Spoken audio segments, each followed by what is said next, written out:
News J நேயர்களுக்கு வணக்கம். இது சொல்லியடி நிகழ்ச்சி. திமுக காங்கிரஸ் கூட்டணி குறித்து இன்னைக்கு ஸ்ரீராம் கூட பேச போறோம். சார் வணக்கம். வணக்கம்.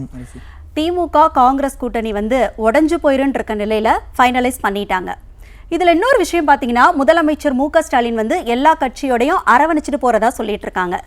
நேற்று முந்தா நாள் பார்த்தீங்கன்னா இப்படின்னு வேற முதலமைச்சர் மு க ஸ்டாலின் செஞ்சிருக்காரு. அதுக்கு என்ன அர்த்தம்? அதனோட பின்னணி என்ன சார்? என்ன அர்த்தம்னா, திமுக கிட்ட இருந்த அந்த சுயமரியாதை இந்த மாதிரியான கொள்கைகள்லாம் இருக்குல்ல, அது எல்லாமே முடிஞ்சு போச்சு அப்படின்னு தான் முதலமைச்சர் சொல்லிட்டு போயிருக்காரு தான் பார்க்குறேன். ஏன்னா இப்போ இந்த கூட்டணி அமைஞ்ச உடனே எல்லா ஊடக உடன்பிறப்புகளும் என்ன பண்ணுறாங்க அப்படின்னா, ஸ்டாலின் எல்லாரையும் அரவணைச்சு போகிறார், அரவணைப்பு அரசியல் அப்படின்னு சொல்லிட்டு ஒரு புதுசாக ஒரு வார்த்தையை கண்டுபிடிச்சி எல்லாம் பிரபலமாக அதை பேசிக்கிட்டு இருக்காங்க. அரவணைப்பு அரசியல்னு. இது சொல்ல போனால் உண்மையை சொல்லணும்னா ஒரு அடிமை அரசியல் அப்படின்னு தான் சொல்லணும். ஏன் அப்படி சொல்கிறேன்னா, இந்த கூட்டணி அமைஞ்ச அன்னைக்கு நடந்த விஷயங்கள் எல்லாத்தையுமே யோசிச்சு பாருங்களேன். இந்த கூட்டணி உருவாகிறதுக்கு முன்பாக முதல்ல காங்கிரஸ் என்ன கேட்டிருந்தாங்கன்னா, 41 சீட்டு வேணும், எங்களுக்கு 2 ராஜ்யசபா சீட்டு வேணும், உள்ளாட்சியில் பார்த்தீங்கன்னா 20% ஒதுக்கீடு வேணும்னு சொல்லி நிறைய நெருக்கடி கொடுத்தாங்க. உள்ளாட்சி தேர்தலே அதிகமா நோக்கம் வைக்கிறதுக்கு என்ன காரணம்? காங்கிரஸ் உள்ளாட்சி தேர்தலையே நோக்கமா வச்சுட்டு இருக்காங்களே, என்ன சார் அதோட பின்னணி? என்ன பின்னணி அப்படின்னா, அவங்களுக்கு அப்பதான் கிரவுண்ட் லெவல்ல கட்சியை வளர்க்க முடியும் அப்படின்றது அவங்களுடைய பார்வையா இருக்கு. அதுக்காக வேண்டி அதை அவங்க சொல்லிட்டு இருக்காங்க. ஆட்சியில பங்குன்றாங்க, அதிகாரத்துல பங்குன்றாங்க. அவங்களோட குறிக்கோள் ஃபுல்லா உள்ளாட்சியில தான் இருக்குது. அப்ப அது என்ன மேட்ரு அப்படின்னா வேற ஒன்றும் கிடையாது. ஏன்னா அவங்களுக்கு திமுகவை பிடிக்கல, இதுதான் உண்மை. திமுக கிட்ட இருந்து வெளியே போகணும்னா என்ன செய்யறது நாங்க? ஸோ அப்போ அதுக்கு அவங்களால எதெல்லாம் செய்ய முடியாதோ அதையெல்லாம் செய்யலாம் அப்படின்னு சொல்லி தான் ஆட்சியில் பங்கு வேணும், எங்களுக்கு உள்ளாட்சியில் 20% இடஒதுக்கீடு வேணும், அது மட்டும் இல்லாமல் பார்த்திங்கன்னா 41 சீட்டு வேணும் அப்படின்னு சொல்லிலாம் கேட்டது எதுக்காகனா, திமுக கூட்டணியை உடச்சி எப்படியாவது வெளியேறணும் அப்படின்றக்காக தான். அப்போ நீங்கள் கேட்கலாம், இப்போ தான் மறுபடியும் 28 சீட்டுக்கு ஓகே சொல்லி சேர்ந்துட்டாங்களே அப்படின்னு. இப்போது ஸ்டாலின் அவர்கள் பார்த்தீங்கன்னா கூட்டணி வைத்திருப்பது டெல்லியில் இருக்கக்கூடிய காங்கிரஸ் கட்சியோடு இல்லை, ராகுல் காந்தி தலைமையில் இயங்கக்கூடிய காங்கிரஸ் கட்சி கூட இல்லை. ராகுல் காந்தியை மீறி, ராகுல் காந்திக்கு பிடிக்காம இங்கே செல்வ பெருந்தொகை இருக்கார் இல்லையா, மிஸ்டர் செல்வ பெருந்தொகை, அவர் பார்த்தீங்கன்னா ஒரு காங்கிரஸ் கட்சியை ரன் பண்ணிட்டு இருக்காரு. அப்போ அதுவே திமுகவுக்கு ஒரு பெரிய பேக் ஃபயரா இருக்குமே. கண்டிப்பாக. இப்போ அதுதான் சொல்ல வரேன். இப்போ அவர் ஒரு காங்கிரஸ் கட்சியை நடத்திட்டு இருக்காரு. அந்த காங்கிரஸ் கட்சி கூட வலுக்கட்டாயமாக ஒரு கூட்டணியை ஸ்டாலின் அவர்கள் உருவாக்கி இருக்கிறார். அந்த கூட்டணி அமைந்த அன்னைக்கு நடந்த நிகழ்வுகள்லாம் ஏன் சொல்லணும்னு நான் சொல்கிறேன்னா, இப்படி நெருக்கடி கொடுத்துக்கிட்டு இருக்கும்போது திரு சோடங்கர் அவர்கள் பார்த்தீங்கன்னா சொல்கிறாங்க, எங்களுக்கு கண்டிப்பாக ஆட்சியில் பங்குன்றது எங்களுடைய முக்கியமான கோரிக்கை, அதை நாங்கள் பேசுவோம்னு தொடர்ந்து பேசிட்டே வர்றார். அப்படி பேசிட்டு வரும்போது இவங்களால் சோடங்கரை சமாளிக்க முடியலை. மேலே டெல்லியில் பார்த்தீங்கன்னா ராகுல் காந்தியை இவங்களால் கான்டாக்ட் பண்ண முடியலை. கனிமொழி அவர்களை அனுப்பியும் கூட அங்கே பிரச்சனை சார்ட் அவுட் ஆகலை. அப்போ என்ன செய்கிறாங்க அப்படின்னா, சிதம்பரத்தை உள்ளே கொண்டு வராங்க. இது டெல்லி தலைமை செஞ்சதா இல்லை இவங்க உள்ளே கொண்டு வந்தாங்களான்னு தெரியல. சிதம்பரம் போய் முதலமைச்சர்கிட்ட பேசிட்டு வர ஸ்டாலின் கூட பேசிட்டு வந்த அன்னைக்கு ஈவினிங் எல்லா சேனல்லையும் நீங்கள் எடுத்து பாருங்கள், ஒரு செய்தி வந்தது. என்னன்னா, காங்கிரஸில் இருக்கக்கூடிய 13 எம்எல்ஏக்கள் சரிங்களா, திமுக கூட கூட்டணி வைக்கலைன்னா நாங்கள் ராஜினாமா பண்ணிடுவோம் அப்படின்னு சொன்னதாக ஒரு செய்தி எல்லா சேனல்லையும் பிரேக்கிங் நியூஸ். அது பார்த்தீங்கன்னா பொதுவாக ஒரு பிரேக்கிங் நியூஸ்ன்றது நீங்கள் மீடியாவில் இருக்கீங்க, உங்களுக்கு எல்லாருக்குமே நல்லா தெரியும். ஒரு 15 நிமிஷம் 20 நிமிஷம் போகலாம். இந்த மாதிரி அரசியல் சார்ந்த இதுக்கெலாம் அரை மணி நேரத்துக்கு மேலே அந்த செய்தி பிரேக்கிங் நியூஸ்னு போட்டுக்கிட்டே இருந்தாங்க. அந்த செய்தியை கொடுத்தது யார்? காங்கிரஸ்லேருந்து சொன்னாங்களா, நாங்கள் 13 பேர் ராஜினாமா பண்ண போகிறோம், எங்கள் கட்சிக்குள்ளே பிரச்சனை இருக்குது, ராகுல் காந்தியை எதிர்த்து நாங்கள் பேசுவோம், குடிமை இப்படி சண்டை போடுவோம்னு அவங்க சொல்லியிருப்பாங்களா? இந்த செய்தியை கொடுத்தது யார்? அப்போது திமுக தரப்பில் இருந்து திட்டமிட்ட இந்த ஒரு செய்தியை பரப்பி மேலே இருக்க டெல்லி தலைமையை மிரட்டுறாங்க. நீ எங்கள் கூட கூட்டணிக்கு வந்தால் உங்கள் கட்சி நல்லாயிருக்கும், எங்களோட கூட்டணிக்கு வரல அப்படின்னா இங்கே இருக்க செல்வ பெருந்தகை வச்சு உங்கள் கூட்டணியை கட்சியவே நாங்கள் உடைப்போம் அப்படின்ற முடிவுக்கு வந்துட்டாங்க. வந்ததுக்கு பிறகு அங்கே மேலே இருக்க டெல்லி காங்கிரஸுக்கு வேறு வழி தெரியல. ஏன்னா சொந்த கட்சியில் இருக்கக்கூடிய செல்வ பெருந்தொகை இல்லைங்களா, அவர் பார்த்தீங்கன்னா 6 கட்சி மாறி, இது 5வது கட்சி அவர். ஆமாம், 6வது கட்சியும் அவர் மாறுறதுக்கு தயாராக இருந்தார் திமுகவுக்கு போகிறதுக்கு. அவருடைய இன்னைக்கு டெல்லி தலைமை அதை தடுத்துட்டாங்கன்னு தான் சொல்லணும். அவர் 5 கட்சி மாறி வந்தவர், அந்த கட்சிக்கு விசுவாசமாக இல்லாமல் இன்னைக்கு மேலே ராகுலுக்கே பார்த்தீங்கன்னா ஒரு துரோகம் செய்கிற மாதிரி அவர் செஞ்சுட்டார். அப்போ இந்த மாதிரியான சூழ்நிலையில தான் அடுத்த நாள் பார்த்தீங்கன்னா வேற வழியே இல்லாமல் கூட்டணிக்கு ஓகே பண்ணுறாங்க. டெல்லியில் நடந்தக்கூடிய ஆலோசனை கூட்டத்தில் செல்வ பெருந்தகைக்கு அழைப்பு விடுக்கலையோ? ஆமாம், சொன்னது போல தொடர்ந்து செல்வ பெருந்தகை டெல்லி தலைமை தள்ளி தான் வச்சிருக்கிறாங்க. அதே நேரத்தில் அந்த கூட்டணி அமைந்த அன்னைக்கு நடந்த நிகழ்வுகளை சொல்கிறேன். அன்னைக்கு பார்த்தீங்கன்னா கேசி வேணுகோபால் வரதா இருந்தது. அவர் 5 மணிக்கு வருவார், 4 மணிக்கு சோடங்கர் வந்துடுவார், 2 பேரும் சேர்ந்து அறிவாலயம் போவாங்க. கூட்டணி குழு பேச்சுவார்த்தை நடக்கும், அந்த குழுவோடு பேச்சுவார்த்தை நடக்கும். அதன் பிறகு ஸ்டாலின் தலைமையில் பார்த்தீங்கன்னா கையெழுத்து போடுவாங்க. இதுதான் அன்றைக்கி நடக்க இருந்த நிகழ்வு. ஆனால் கேசி வேணுகோபால் கடைசி நேரத்தில் வரல. அவர் சொன்ன காரணம் என்ன தெரியுமா? ஃப்ளைட்டை மிஸ் பண்ணிட்டேன் அப்படிங்கிறது. ஏன்னா கேரளாவிலேருந்து இங்கே வர்றதுக்கு வந்து பார்த்திங்கன்னா வேறு ஃப்ளைட்ஸே கிடையாது, வேறு வழியே அவருக்கு கிடையாது. ஒரு தனி தீவு கேரளாங்கிறது, அங்கேருந்து இங்கே வரவே முடியாத சூழ்நிலை. ஃப்ளைட்டை மிஸ் பண்ணிட்டார், இந்த கடைசி பஸ்ஸை மிஸ் பண்ணிட்டேன். ஸ்கூல் பிள்ளைங்கலாம் சொல்லுவாங்களே வர்றதுக்கு ஏன் லேட் ஆச்சுன்னா பஸ்ஸை மிஸ் பண்ணிட்டேன், அந்த மாதிரி ஒரு காரணத்தை சொல்லிவிட்டு அவர் ஆப்சென்ட் ஆகிட்டார். 4 மணிக்கே ஏர்போர்ட் சென்னை ஏர்போர்ட்டுக்கு வந்த சோடங்கர் 2 மணி நேரமாக வெளியில் வரவே இல்லை. ஏன் வரலன்னா இவங்க கேசி வேணுகோபால் வருவார், 2 பேரும் போய் பேசி முடிக்கலான்னு. ஆனால் டெல்லி தலைமையிலேருந்து இந்த கூட்டணி மேலே விருப்பமே இல்லாததால் கேசி வேணுகோபால் விலகிட்டார். இப்போ சோடங்கர் மட்டும் வந்து 2 மணி நேரமாக 6 மணி வரைக்கும் உள்ளே இருந்தாங்க.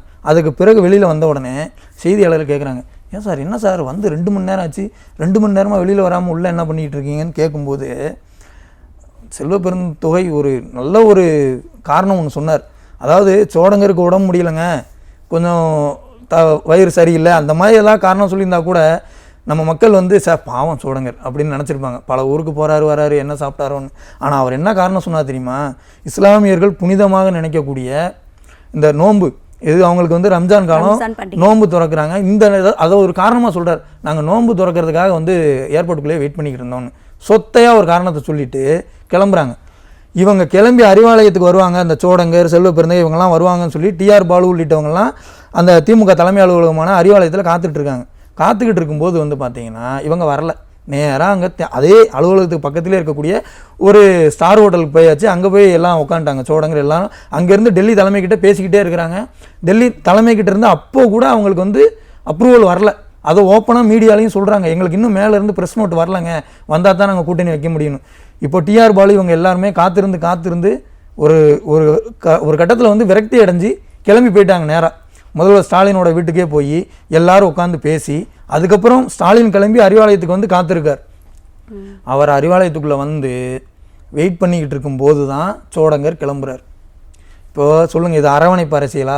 சோடங்கர் கிளம்பி வர்றார், கையெழுத்து போடுறார், எல்லாமே நடக்குது. யாருக்காக? சோடங்கருக்காக ஸ்டாலின் வந்து காத்திருக்கிறார் கட்சி அலுவலகத்துக்கு வந்து. இது அரவணைப்பு அரசியலா? அடிமை அரசியல் மாதிரி தான் இருக்கு. கண்டிப்பாக இது அடிமை அரசியல், 100% இதுதான் அடிமை அரசியல். இப்போது எல்லா ஊடக உடன்பிறப்புகளும் சரி, திமுக காரங்களும் என்ன சொல்கிறாங்க, எடப்பாடி பழனிசாமி அவர்கள் இந்த நாட்டினுடைய உள்துறை அமைச்சர் கூட பேசுகிறார், ஹோம் மினிஸ்டருங்க அவர் கூட கூட்டணி பேசுனா அதே அடிமை அரசியல்ன்றாங்க, கட்டாயப்படுத்திட்டாங்கன்றாங்க, நிர்பந்திச்சிட்டாங்கன்றாங்க. ஆனால் ஸ்டாலின் யாருக்காக காத்துட்டு இருக்கார்? சோடங்கர் வந்து முன்னாள் மத்திய அமைச்சரா, இல்லை ஏதாவது ஒரு மாநிலத்தில் முதலமைச்சராக இருந்தாரா? யார் அவர்? ஒரு கவுன்சிலர் பதவியில் கூட இல்லாத காங்கிரஸ் கட்சியினுடைய, அவரை நான் குறைச்சி சொல்ல, காங்கிரஸ் கட்சியினுடைய கடைநிலை ஒரு தொண்டர், அவரை வந்து பேச்சுவார்த்தை குழுவுக்கு தலைமையாக டெல்லியிலேருந்து போடுறாங்க. அவருக்காக இவர் காத்திருந்து இந்த கூட்டணியில் இது பண்ணியிருக்கார். இந்த கூட்டணி அமைஞ்சதுக்கு பிறகு இன்றைக்கி நம்ம பேசும்போது 2 நாள் ஆயிடுச்சு இல்லையா, 48 மணி நேரம் ஆச்சு. கூட்டணி அமைஞ்ச நொடியிலேருந்து இப்போ வரைக்கும் ராகுல் காந்தி இந்த கூட்டணி சம்மந்தமாக ஏதாவது ட்வீட் போட்டிருக்காரா? கிடையாது. ஏன் ட்வீட் போடவே இல்லை? ஒரு கூட்டணி அவருக்கு பிடிச்சி நடந்திருந்ததுன்னா ட்வீட் போட்டிருப்பாங்கல்ல. இப்போ அதிமுக தலைமையில் கூட்டணி அமைச்சாங்க, பாமக சேர்ந்துருக்காங்க, பாஜக சேர்ந்துருக்காங்க, எல்லா அமமுக எல்லாருமே ஒரு ப்ரெஸ் மீட் கொடுக்குறாங்க, நாங்கள் சேர்ந்துருக்கோம், திமுக வீழ்த்த போகிறோம்னு ப்ரெஸ் மீட் கொடுக்குறாங்க. அது போக அவங்களுடைய சமூக வலைதளங்களில் வந்து பார்த்திங்கன்னா பதிவிடுறாங்க. அந்த மாதிரி ஒரு சமூக வலைதள பதிவை கூட ராகுல் காந்தி ஏன் செய்யலைன்னா ஸ்டாலின் அமைத்திருக்கக்கூடிய இந்த கட்டாய கூட்டணியானது டெல்லியில் இருக்க காங்கிரஸ் கூட கிடையாது. இது இங்கே செல்வ பெருந்தொகை மிரட்டி செஞ்சு ஒரு கட்சியை நடத்திக்கிட்டு இருக்கார், தனியாக ஒரு காங்கிரஸ் கட்சியை நடத்திக்கிட்டு இருக்கார். அவங்களோட கூட்டணி வச்சுட்டு இதை அரவணைப்பு அரசியல் அது இதுன்னு சொல்லி பில்டப் பண்ணிக்கிட்டு இருக்காங்களே ஒழிய இந்த கூட்டணி ஜெல் ஆகவே ஆகாது. ஓகே சார், இப்போ காங்கிரஸ்க்கு பார்த்தீங்கன்னா சர்வேல வந்து ஓட்டு பதிவு வந்து ரொம்ப கம்மியாக தான் இருக்குது. இவங்க கூட கூட்டணி வச்சுருக்கும் போது அவங்களுக்கு என்ன மாதிரியான விளைவுகளை ஏற்படுத்தும்? ஓகே, இப்போது ராகுல் காந்திக்கு இந்த கூட்டணி மேலே விருப்பம் இல்லை அப்படின்றத நான் ஆரம்பத்துலேருந்தே சொல்கிறேன். ஏன் அப்படி சொல்கிறேன் அப்படின்னா, நீங்கள் கேட்ட கேள்வி தான். இப்போது திமுக கூட கூட்டணி வச்சோம் அப்படின்னா வெற்றி வாய்ப்பு இல்லை அப்படின்றத உணர்ந்ததால தான், அந்த சர்வே ரிப்போர்ட்ஸ் எல்லாமே தெரிஞ்சதுனால தான் டெல்லி காங்கிரஸ் வந்து பார்த்திங்கன்னா திமுக கூட்டணியை விட்டு உடச்சி வெளியில் வர்றதுக்கு பல முயற்சிகளை இப்போயும் கூட அவங்க எடுத்துகிட்டு இருக்காங்க. இந்த 28+1ன்னு சொல்லி அவங்க கையெழுத்து போட்ட பிறகும் இந்த ராஜ்யசபா தான் கன்ஃபார்ம் ஆயிடுச்சே, இதுக்கப்புறம் ஏன் இருக்கணும் இவங்களோடன்ற டாக்ஸ் இன்னும் போய்கிட்டு இருக்காங்க. இதை ஒரு சில காங்கிரஸ் மூத்த தலைவர்கள் பொதுவெளியில் பேசவும் செஞ்சுருக்கிறாங்க. அதை தான் சொல்கிறேன், நான் எதுவுமே நானாக இட்டுக்கட்டி சொல்லலை, அவங்க பேசுகிறத வச்சு தான் நான் சொல்கிறேன். ஸோ அப்போ அவங்களுக்கு ஏன் இந்த எண்ணம் வந்துச்சு அப்படின்னா, 2019 இந்த கூட்டணி அப்படிங்கிறது முதல் தேர்தலை சந்திக்குது. அதுக்கு முன்னாடி காங்கிரஸ் கூட்டணி வைத்திருந்தா கூட இப்போ அவங்க அமைச்சிருக்காங்க இல்லையா, எல்லாரும் அந்த விசிகா மதிமுக இவங்க எல்லாம் சேர்ந்து 2019 தேர்தலை சந்திக்கும் போது அவர்கள் பெற்ற வாக்கு அப்படிங்கிறது 2,27,00,000 வாக்குகளை பெற்றாங்க. அடுத்த 2 வருஷத்துக்கு அப்புறம் 2021 அசம்பிளி எலெக்ஷன் வருது. அதில் வந்து ஸ்டாலினை முன்னிறுத்தி நிற்கிறாங்க. 2019 ராகுலை முன்னிறுத்தி 2,27,00,000 ஓட்டுகளை வாங்கினவங்க 2021 ஸ்டாலினை முன்னிறுத்துறாங்க. அப்படி ஸ்டாலினை முன்னிறுத்தும் போது அன்னைக்கு அவர் வந்து ஆட்சியில் கிடையாது. அவர் மேலே எந்த அதிருப்தியும் கிடையாது. எல்லா வீதியிலையுமே ஸ்டாலின் தான் வராரு, விடியல் தர போகிறாருன்னு விளம்பரம், பயங்கர விளம்பரம். சரிங்களா? யானையை பூனையாக்குவேன், பூனையை யானையாக்குவேன், மணலை திரிச்சு கயிறு செய்வேன்னு 520 வாக்குறுதி, எல்லாம் வந்து பயங்கரமான வாக்குறுதிகள். யாருக்கு என்ன, உனக்கு என்ன அண்ணன்ட்ட தானே நான் கேட்குற, வாங்கிக்க அப்படின்ற மாதிரி பொய் வாக்குறுதிகள் நிறைய கொடுத்தார். அத்தனை கொடுத்த பிறகும் கூட 2021 தேர்தலில் அவர்களுக்கு சரியாக 18 லட்சம் ஓட்டுங்கிறது சரிவை சந்தித்தாங்க. ஒரு ஆளுங்கட்சி வாக்கில் வந்து சரிவை சந்திக்கிறது இயல்பு, ஆன்டி இன்கம்பன்சி இருக்கும், ஓகே. ஆனால் எதிர்கட்சிக்கு எதற்கு 20 லட்சம் ஓட்டுன்றது போகுது, 18 லட்சம் ஓட்டு எதுக்காக போகுது? ஸோ அப்போ அங்கேருந்தே இவர்களுடைய சரிவு தொடங்கிருச்சு. 2024 தேர்தல் ஒரு 2 வருஷம் ஆட்சி பண்ணிவிட்டு அதுக்கப்புறம் சந்திக்கிறாங்க. அப்போ வந்து பார்த்தீங்கன்னா கமலஹாசனும் கூட சேர்த்துக்கிட்டாங்க. 2021 கமலஹாசன் 12 லட்சம் ஓட்டு வாங்கினார். அப்போ அந்த 12 லட்சம் ஓட்டு சேர்ந்து இவங்களுடைய வாக்கு வங்கி கூடணும்ல, 2021 வாங்கினதை விட அப்போ கூட ஒரு 7 லட்சம் ஓட்டு குறையுது. ஸோ அப்போ கமலஹாசனோட வாங்கின 12 லட்சம் ஓட்டு எங்கே போச்சுன்னு தெரியல, இவங்ககிட்ட இருந்த ஏற்கனவே இருந்த 7 லட்சம் ஓட்டு என்னாச்சுன்னு தெரியல. அப்போவும் ஒரு 19 லட்சம் ஓட்டுன்றது குறையுது. 2019 இருந்து 2024 தேர்தல் வரைக்கும் வந்து பார்த்தீங்கன்னா மொத்தம் 40 லட்சம் ஓட்டுகளை இந்த காங்கிரஸ் திமுக கூட்டணி இழந்திருக்கு. சரிங்களா? இன்றைக்கி 5 வருஷத்துக்கு அப்புறமா இங்கே நடக்கக்கூடிய கொலை, கொள்ளை, கஞ்சா, போதை ஆசாமிகளுடைய அட்டூழியம், சட்டம் ஒழுங்கு சந்தி சிரிச்சுக்கிட்டு இருக்குது. மக்களுக்கு தேவையான நலத்திட்டங்களை எதையும் செய்யாமல் வெற்று விளம்பர அரசாக இன்றைக்கி ஸ்டாலின் அரசு இருக்குது. இந்த சூழலில் இப்போ தேர்தலை சந்திக்க போகிறாங்க. எந்த ஆன்டி இன்கம்பன்சியும் இல்லாதப்பயே அவருக்கு 40 லட்சம் ஓட்டு அடி வாங்குதுன்னா இன்றைக்கி இவ்வளவு பிரச்சனையோடு போய் நின்னார்னா எவ்வளவு ஓட்டு போகணும்? ஏற்கனவே 40 லட்சம் ஓட்டு போயிடுச்சு, இன்னும் ஒரு 30 லட்சம் ஓட்டு போச்சுன்னா அவ்வளோதானே, ஆட்சி இழந்துருவாங்களே. இந்த ஆட்சி வந்ததே ஒரு 1.5 லட்சம் ஓட்டு 2 லட்சம் ஓட்டு டிஃப்ரென்ஸில் தானே. கண்டிப்பாக. அப்போது இந்த தேர்தலை பொறுத்த வரைக்கும் அவங்களுக்கு குறைஞ்சது 30லேருந்து 50 லட்சம் ஓட்டு இன்னும் சரியும். ஏற்கனவே 40 லட்சம் ஓட்டு போயிடுச்சு. அப்போ கண்டிப்பாக இவங்களோட சேர்ந்தால் ஆட்சிக்கு வர முடியாதுங்கிற எண்ணத்தில் தான் டெல்லி தலைமை இந்த கூட்டணியை உடைக்கணும், டெல்லி காங்கிரஸ் தலைமை முயற்சி பண்ணது. அதை வந்து பார்த்திங்கன்னா இங்கே இருக்கக்கூடிய அந்த திமுக ஆதரவு காங்கிரஸ்காரர்கள் இருக்காங்க இல்லையா, அவங்களே உள்ளே ஸ்லீப்பர் செல்ஸ் நிறைய வச்சுருக்காங்க. அவங்க மூலியமாக இப்போ ஸ்டாலின் முறியடிச்சிருக்கார். அவர் வந்து இப்படி முடிஞ்சிருச்சு அப்படின்னு சொன்னார் இல்லையா, அது வந்து பார்த்திங்கன்னா ஒரு உச்சம் அவருக்கு, வெற்றி கழிப்பில் வந்து அந்த வார்த்தையை அந்த செய்கையை அவர் வந்து செய்கிறார். ஏன்னா இந்த கூட்டணியை உடைக்கிறதுக்கு காங்கிரஸ் அவ்வளோ முயற்சி பண்ணாங்க, பிடிக்கவே இல்லை. இப்படி ஒரு பொருந்தா கூட்டணியை அமைச்சிட்டு இன்றைக்கி ஸ்டாலின் அவர்கள் வந்து பார்த்திங்கன்னா வெற்றி பெறுவோன்னு நினச்சிக்கிட்டு இருக்கார். அது கண்டிப்பாக அவருக்கு பேக் ஃபயர் ஆகத்தான் போகுது. ஓகே சார், ஆக்சுவலி நம்ம நிகழ்ச்சியோட இறுதி கட்டத்துக்கு வந்துட்டோம். திமுக காங்கிரஸ் கூட்டணியோட பின் விளைவுகள் என்னமா இருக்கும் அப்படின்னு சொல்லிட்டு உங்களோட கருத்துக்களை பகிர்ந்து கொண்டமைக்கு ரொம்பவே நன்றி சார். ஓகே, நன்றி. என்ன நேயர்களே, இதே மாதிரி வேற ஒரு நிகழ்ச்சியில் உங்களை சந்திக்கிறேன். அதுவரை உங்களிடமிருந்து விடைபெறுவது நான் உங்கள் அரசி சுதாகரன்.